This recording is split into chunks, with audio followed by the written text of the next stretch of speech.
రోజా గారు 3,000 కోట్ల రూపాయలు సంపాదించుకొని చెన్నైలో ఒక మంచి ఇల్లు కట్టుకుంది. బీచ్లో అలలు వచ్చి కాళ్ళకు తగులుతుంటాయంట. బాగా ఇంత తాగి ఇంత ఊదు మొహం వేసుకొని సంపాదించిన డబ్బుల్ని వెనకబెట్టుకొని బతుకుతూ ఉండాలి.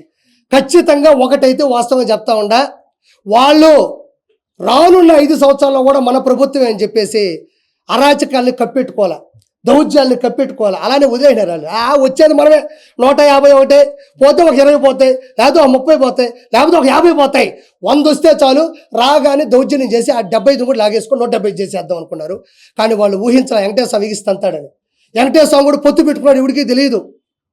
కాబట్టి ఈరోజు ప్రతి ఒక్క ఎమ్మెల్యే, ప్రతి ఒక్క మినిస్టరు అందరూ 1000 కోట్లు లాగేశారు.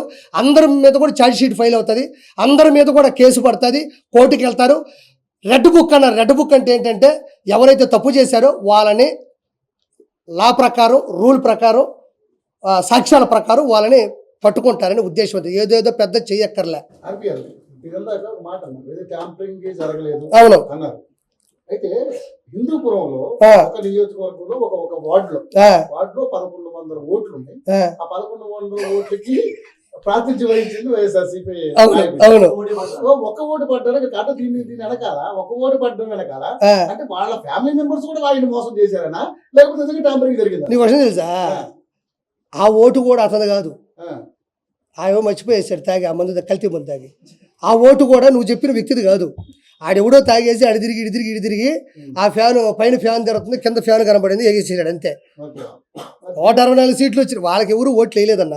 పూర్తి వ్యతిరేకత, పూర్తిగా. ఇంకోటి పవన్ కళ్యాణ్ గారి ప్రసంగాలు, పవన్ కళ్యాణ్ గారు వదులుకున్న జీవితం, పవన్ కళ్యాణ్ గారు సినిమాల ద్వారా వదులుకున్న జీతం, ఇవన్నీ కూడా ఏదో వాళ్ళు ఇంకోలా తీసుకున్నారు. కానీ 100% భారతదేశంలో ఇంతవరకు ఒక పొత్తులో భాగంగా తీసుకున్న సీట్లు మొత్తం గెలిపించుకున్న ఏకైక చరిత్ర అవుతుందంటే ఓన్లీ పవన్ కళ్యాణ్ గారిదే.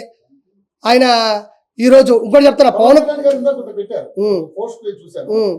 ఇప్పుడు ఉన్నటువంటి ఆంధ్రప్రదేశ్ అప్పుల్ని కొంత మనం చేయగలమంటే నా చేతులు దొరుకుంటారని ఆయన స్టేట్మెంట్ ఇచ్చినట్టుగా. అప్పులు కొంచెం దాని నుంచి బయటపడాలంటే ఎమ్మెల్యేగా నా చేతులు నేను వదులుకుంటాను, సిద్ధపడుతున్నాను, వదులుకోవాలా అని స్టేట్మెంట్ ఇచ్చారు. నాయన నీకు అర్థం కావడంలే.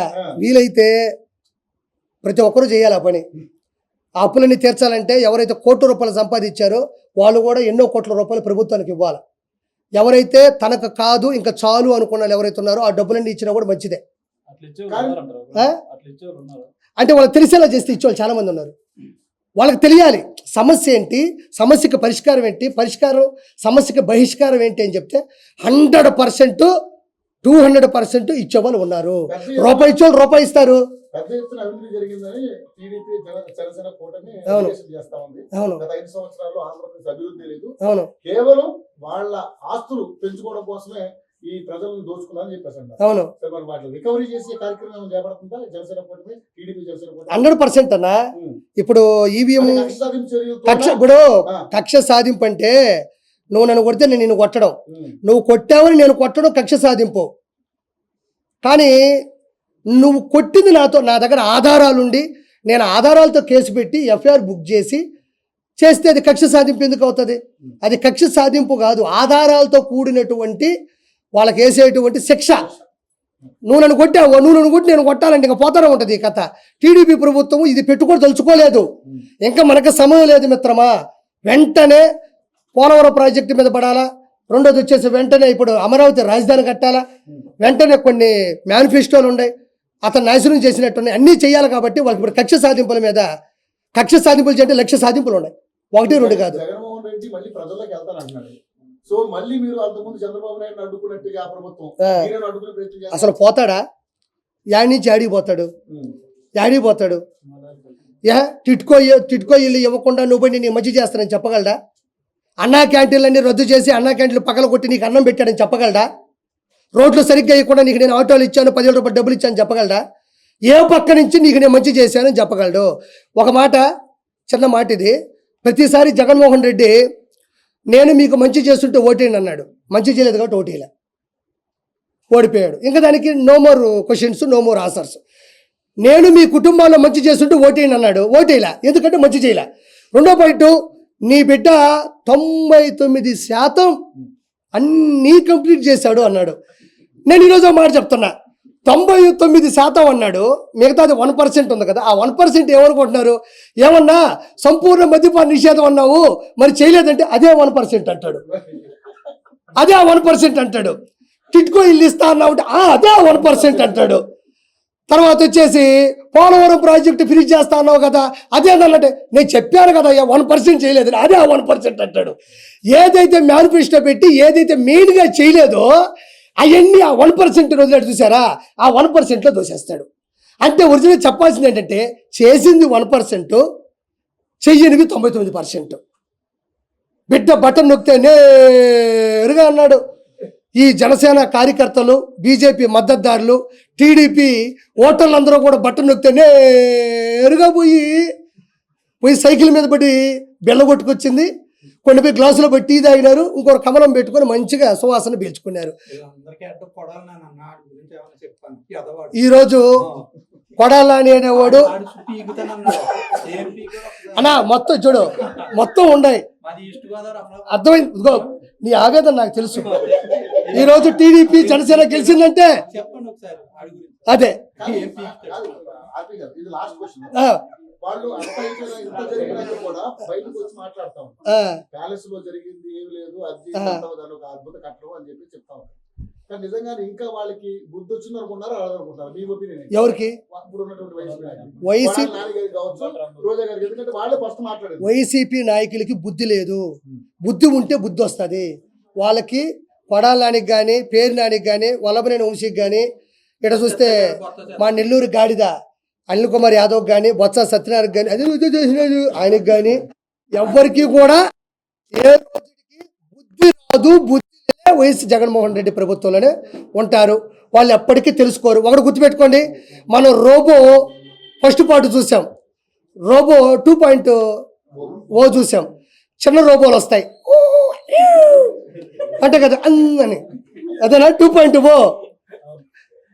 ఆ చిన్న రోబోలే ఈ పేరు నాని, కొడాలి నాని, వల్లభనేని వంశీ, మిథున్ రెడ్డి, వైవి సుబ్బారెడ్డి, బొమ్మన కరుణాకర్ రెడ్డి, అనిల్ కుమార్ యాదవ్, ఇక్కడ చూస్తే విడుదల రజని, వీళ్ళందరూ ద్వారపూడి చంద్రశేఖర్, రోజా, వీళ్ళందరూ ఎవరంటే రోబో. పెద్ద రజనీకాంత్కి చిన్నవి ఉంటాయి చూడు, వీళ్ళందరూ. అతని బుద్ధి